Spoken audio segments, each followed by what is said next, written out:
Alright, so we got 2 episodes left, and somehow we got on episode 8. It's called Jiu-Jitsu. Lots of grappling and submission. You know what I mean? Alright, let's get to it in 3, 2, 1, go. Hey everyone, and welcome back to another episode of Martial Arts History.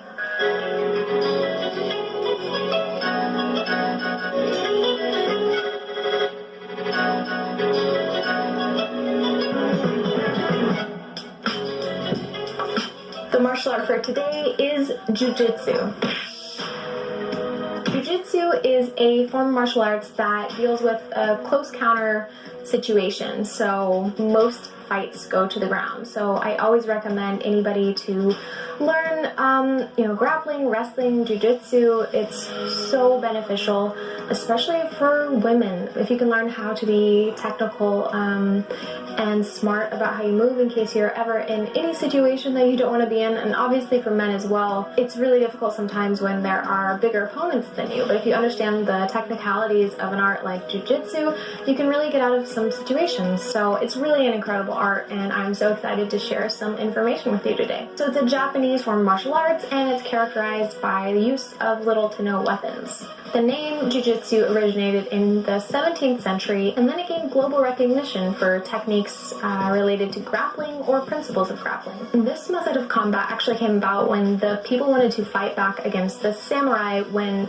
feudalism was at its peak. Ju in jiu-jitsu means soft, gentle, or flexible, and this meaning hints at one of the key elements in jiu-jitsu, which is disarming the opponent and using their own strengths against them. It was during the Sengoku time period, alongside the Muromachi time period, that the idea of jiu-jitsu was culminated. It was developed to serve the purpose of an effective means of defense in close combat on the battlefield.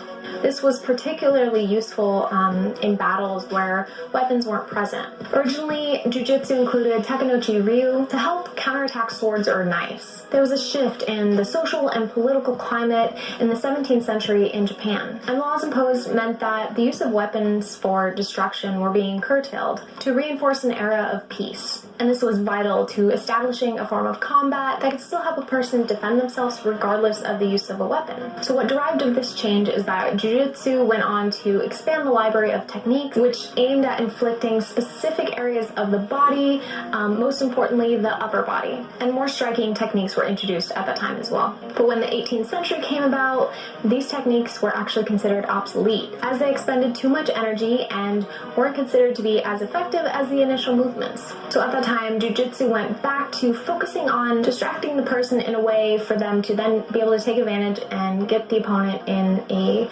grapple or lock for them to have control over. The ranking method with jiu-jitsu is, based off of the skill level, and they are awarded different colors of belts. The most notable practitioners are the Gracie family. And then there's Marcus Buchecha Almeida, who has a countless number of achievements, such as World Jiu-Jitsu Champ, Pan American Champion. The art of jiu-jitsu has not remained just a combative sport. It's very well spread throughout society, and it's in so many different films and shows. It's very popular, and I think it's popular because it shows a more realistic approach to defense. Like I said before, most real fights go to the ground very quickly, so by using jiu-jitsu, it just seems a little more real, and I think people can relate to that. The techniques that you learn make you feel very powerful because you can get out of certain situations, and you realize that it's the technique that matters so much, and obviously if somebody's way bigger than you and they know technique as well, it's going to be a little different. But you have way more control knowing good technique as opposed to not knowing anything at all, obviously. And I always think it's important, like I said, to have an understanding of self-defense. I'm always talking about this, and especially on the ground. So I think it's very important to learn some ground skills, and there are a few basic movements that you can learn that are fairly simple, such as bridging, shrimping, side mount, or escaping side mount, and standing guard pass. You can work on all of those and actually just have a partner, and you can learn some stuff off of YouTube. There's a lot of tutorials. It's a really good workout because it's a full body workout when you're, having to deal with somebody else's weight. it can be a very good workout. So I would, focus on like the basic moves of Jiu-Jitsu and practice them and just get comfortable, going through them, and then maybe take a class. You might feel a little more comfortable after you've watched some videos on it.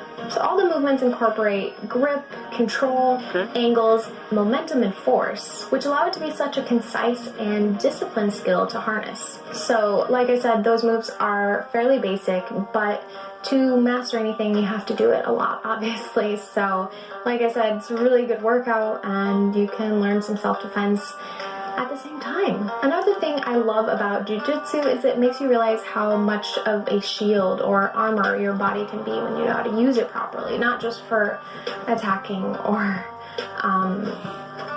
doing cool moves. Like, Jiu-Jitsu is so cool to actually just protect yourself, and I think that's more important than anything. Like, we never want to fight.